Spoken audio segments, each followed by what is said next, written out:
गुरुवार के दिन आपको यश नहीं मिल रहा तो बेलपत्री के पेड़ के नीचे हल्दी का शिवलिंग का निर्माण करो। हल्दी पिसी हुई हल्दी का शिवलिंग का निर्माण करो, उसका पूजन कर कर घी का दिया लगाकर भगवान शंकर की वही हल्दी का शिवलिंग का तिलक अपने हृदय पर चाहे पुरुष हो चाहे स्त्री हो, अपने हृदय पर कंठ के पास उस तिलक को लगाएं और बाबा का विसर्जन उसी बेलपत्री के पेड़ के नीचे जल डालकर कर दें। महाराज यश मिलना प्रारंभ हो जाता है। केवल ये यश के लिए ही नहीं होता, इसका एक क्रम और है। मान लो आप किसी मीटिंग में बैठे हो, किसी अच्छी जगह पर बैठे हो, किसी कंपनी के इंटरव्यू में बैठे हुए हो, आप किसी कार्य के लिए जा रहे हो और वो कार्य बहुत जरूरी है कि इस व्यक्ति से मुझे ये पैसे निकलवाना है, इस व्यक्ति से मुझे ये काम निकलवाना है, और वो व्यक्ति बहुत दिन से हाथ में आ ही नहीं रहा, तो उसके लिए भी ये कार्य किया जाए। अर्थात कीर्ति शुद्ध हो, पवित्र हो और यश की प्राप्ति। एक भाव वर्णन किया है। एक ही तरह का प्रसाद एक ही पात्र में हम भगवान के शंकर जी के सामने रखे और उसमें हमने बेलपत्री नहीं रखी, या उसको हमने हाथ से 3 हिस्से नहीं करे, या थोड़ा सा भाग हमने अलग नहीं करा, तो उसमें महाराज भगवान शिव के जो गण हैं उनका हिस्सा हो जाता। पहला चंदेश्वर का, दूसरा चंदाशु का, तीसरा चंडाली का, चौथा विश्वसेन का और 5वां चंड का हिस्सा उस प्रसाद में हो जाता। शिव महापुराण की कथा कर रही है, भगवान शंकर का चरित्र कर रहा है कि भगवान शिव के सामने जो भी हम भगवान के सामने प्रसाद रखें उसमें बेलपत्र अवश्य चढ़ना चाहिए, या थोड़ा सा भाग में अंतर कर देना चाहिए। जैसे आप भगवान शंकर के सामने रखें, आपने चिरौंजी रखी, चना रखा, चूरमा रखा, या कोई दही का पंचामृत रखा, उसमें भी आप एक बेलपत्र समर्पित कर सकते हैं। क्यों? बेलपत्र उसमें डाल देने से या भाग विभाजन कर देने से भगवान शंकर के गणों का जो हिस्सा है वो हिस्सा नहीं रहता, फिर आप उसको ले जाकर अपने भाग के अनुसार उसको प्रयोग में ले सकते हैं, आप उसको पा सकते हैं। अब और अच्छे से समझ लीजिए, प्रसाद शिव जी का प्रसाद और अन्य प्रसाद में एक अंतर रहता है कि शंकर भगवान के प्रसाद को आप नहीं भी पाते हैं तो केवल अगर दर्शन मात्र कर लेते हैं तो भी ना जाने करोड़ों करोड़ों पाप हमारे जीवन के समाप्त हो जाते हैं, केवल दर्शन मात्र। है कि शमी वृक्ष की पत्ती को जब कोई नारी, पुरुष, बच्चा, बूढ़ा, जवान उस शमी के पत्ते को बेलपत्र के साथ लेकर जब शिवालय तक जाता है, जितनी देर तक वो शमी का पत्ता उसके हाथ में रहता है, जितनी देर तक शमी का पत्र उसके घर में रहता है, जितनी देर तक शमी का पत्र उसके स्पर्श में रहता है, उतने उतने शरीर के रोग, दुख, ताप काट देता है और उसे अलग से बल प्रदान कर देता है। शमी पत्र अभी कोई किसी भी छठ के दिन अगर षडानंद कार्तिकेय जी महाराज का नाम लेकर 6 बेलपत्र और उस 6 बेलपत्र पर 6 दुर्वा, 6 पुष्प, 6 अक्षत के दाने रखकर षडानंद कार्तिकेय बाबा के स्मरण कर कर शिवलिंग की जो जलाधारी है उस जलाधारी पर जहाँ अशोक सुंदरी का स्थान है उसी के पास में कार्तिकेय जी का स्थान है। किसी भी छठ पर यदि आप बाबा को वो बेलपत्र, वो दुर्वा, वो पुष्प, वो अक्षत का दाना 6 समर्पित करते हैं, किसी भी छठ के दिन, षष्ठी के दिन स्कंद भगवान का नाम लेकर, स्कंदेश्वर बाबा का नाम लेकर, कार्तिकेय बाबा का नाम लेकर यदि समर्पित करते हैं तो जिंदगी में कितना भी कर्जा हो वो कर्जा 3 महीने के अंदर समाप्त होता ही है। कितना भी कर्जा। शंकर की कथा इंद्र और इंद्राणी का चरित्र कह रहा है, यो स्वयं इंद्राणी ने कह दिया, स्वयं इंद्राणी ने कह दिया कि शिव गुरु जिसको मिल गया, भगवान शंकर को जिसने अपना गुरु मान लिया, शिव तत्व को, शंकर को जिसने अपना गुरु मान लिया, फिर वो कभी अपने मार्ग से भटकता ही नहीं है। इसलिए शिव के सिवा कहीं दिल ना लगाना, शिव के सिवा कहीं दिल ना।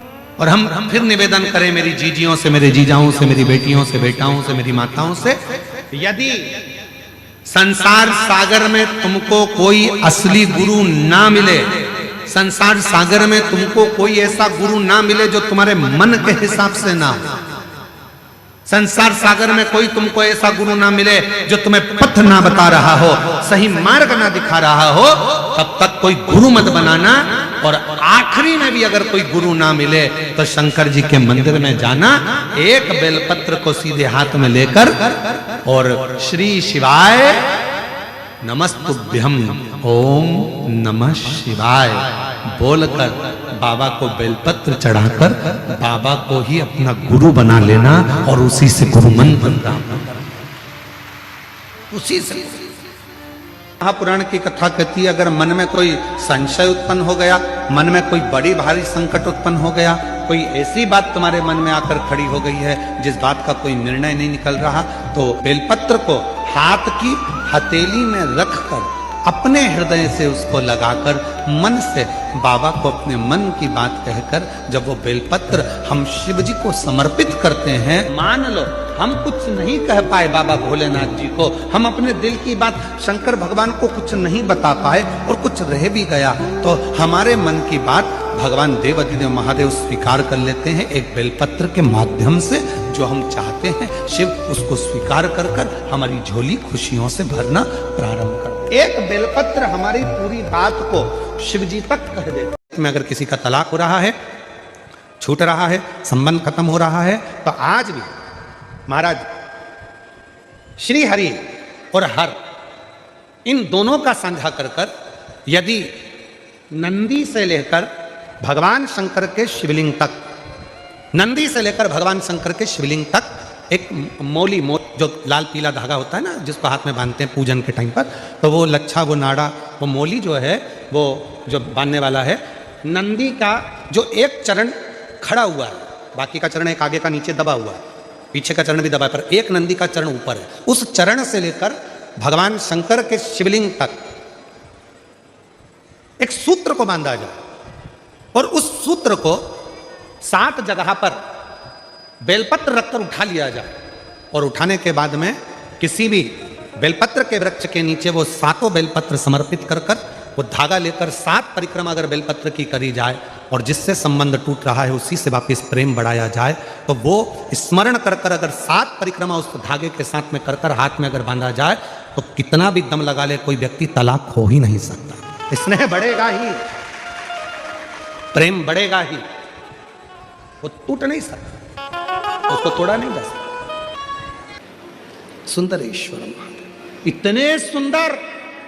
इतने सुंदर चेहरे का तेज इतना था मेरे शंकर भगवान का कि मीनाक्षी के सामने जैसे ही मेरे देवाधिदेव महादेव, मेरे महाकाल राजा, मेरे विश्वनाथ, मेरे कृष्णेश्वर नाथ, मेरे भीमा शंकर, मेरे त्र्यंबक नाथ जैसे ही सामने आए, मीनाक्षी के आंख बार बार बंद चालू होने लगी शिव के तेज को देखकर।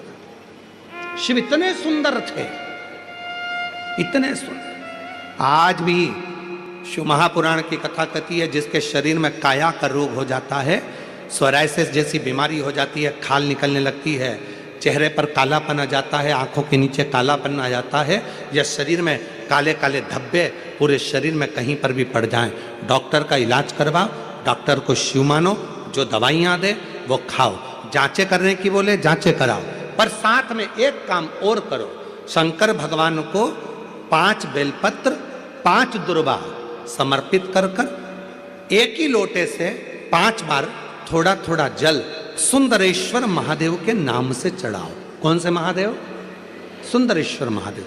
जो जल चढ़ाया है उस जल को कटोरी में झेल कर लेकर आओ, 5 दुर्वा में से 1 दुर्वा 1 बेलपत्र उठा कर ले आओ, बेलपत्री को सुबह के समय खा लो, दुर्वा को प्रदोष काल में खा लो, और वो पानी को पूरे शरीर पर 5 बार लगाना चालू कर दो। शरीर में कितना भी अगर कालापन आ रहा होगा, छट्टे पड़े होंगे, सोराइसिस जैसी बीमारी भी होगी, तो लगभग 1.5 महीने के अंदर पूरा काया ठीक होना प्रारंभ हो जाएगी। सुंदरेश्वर महादेव का इतना महत्व, इतना महत्व।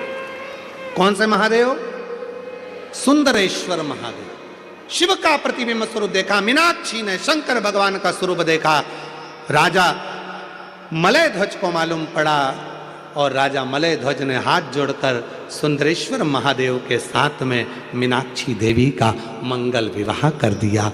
जब सुंदरेश्वर महादेव के पास में मीनाक्षी जी आई तो शिव जी ने कहा, ए मीनाक्षी, याद करो तुम पार्वती हो, मेरे करीब में बैठकर मेरे त्रिगुणाकार स्वरूप का वर्णन कर रही थी। तुम्हारे मन में भाव आ गया था कि त्रिगुणाकार प्रभु के लिए मैं भी त्रिगुणाकार कोई स्वरूप धारण करूं, इसलिए तुम्हारा जन्म मलय ध्वज के घर में हुआ और तुम्हारे 3 स्तन हुए।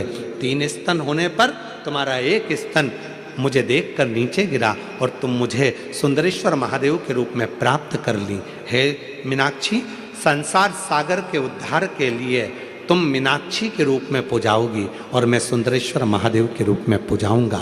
तमिलनाडु का वो पवित्र मदुरई का मीनाक्षी मंदिर आज भी 7 अजूबों में एक अजूबा है, जहां मीनाक्षी देवी और सुंदरेश्वर महादेव का पूजन होता है, जहां दुनिया के लोग दर्शन करने के लिए जाते हैं। आज भी दर्शन के लिए पहुंचते। शिव का वो स्वरूप, मीनाक्षी देवी का वो स्वरूप, लोग जाते जरूर हैं।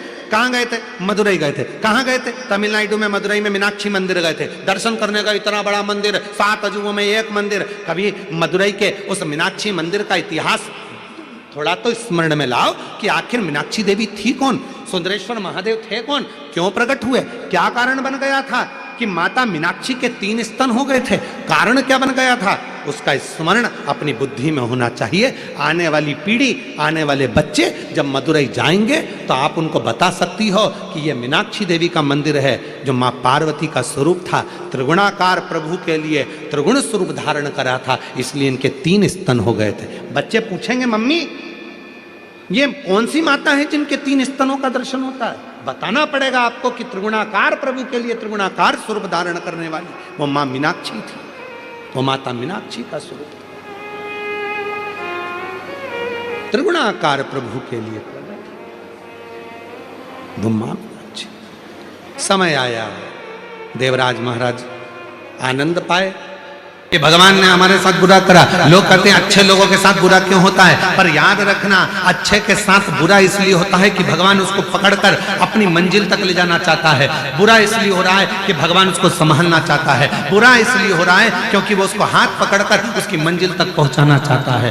आप उसको समझते नहीं, बस अपनी बुद्धि से लगे और कह दिया बेचारा कितना अच्छा था, मंदिर जाता था, 1 लोटा जल चढ़ाता था। कई लोग कहते अरे गुरुजी हम मंदिर गए, हमने भगवान को जल चढ़ाया, भगवान की सेवा करी, भगवान का स्मरण करा, उसके बाद मेरा एक्सीडेंट हुआ, मेरा हाथ टूट गया। अच्छा हुआ कि तूने जल चढ़ाया और हाथ टूटा, नहीं तो उस समय पर तो तेरे प्राण जाने का समय था। पर बड़े तलवार की नोक को भगवान ने सुई की नोक पर निकाल दिया और तेरे हाथ को तोड़कर उस समय की काल घटना को पूरे कर्म कर बंदे वरना पछताएगा, भगवान की आंखों से तू बच नहीं पाएगा, तू बच नहीं पाए। और भगवान शिव ने इंद्र का मार्ग प्रशस्त कर दिया। एक रहा जैसे ब्रह्मा जी के मन में शिव के प्रति विश्वास नहीं,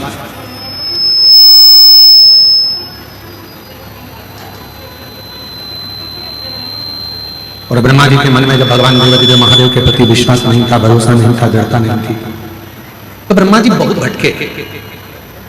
जब तक मनुष्य का विश्वास या देवता का विश्वास या पक्षी हो, पशु हो, जलचर हो, थलचर हो, इनका पूर्ण विश्वास शिव पर नहीं होता, तब तक ये भटक रहे।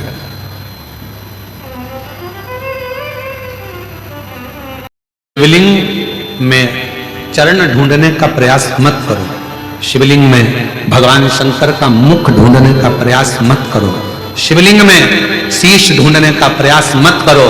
शिव महापुराण की कथा कहती है शिवलिंग में केवल शंकर को ढूंढने का और अपने भीतर की शांति ढूंढने का प्रयास करो तो शिव अपने आप प्रकट होता है।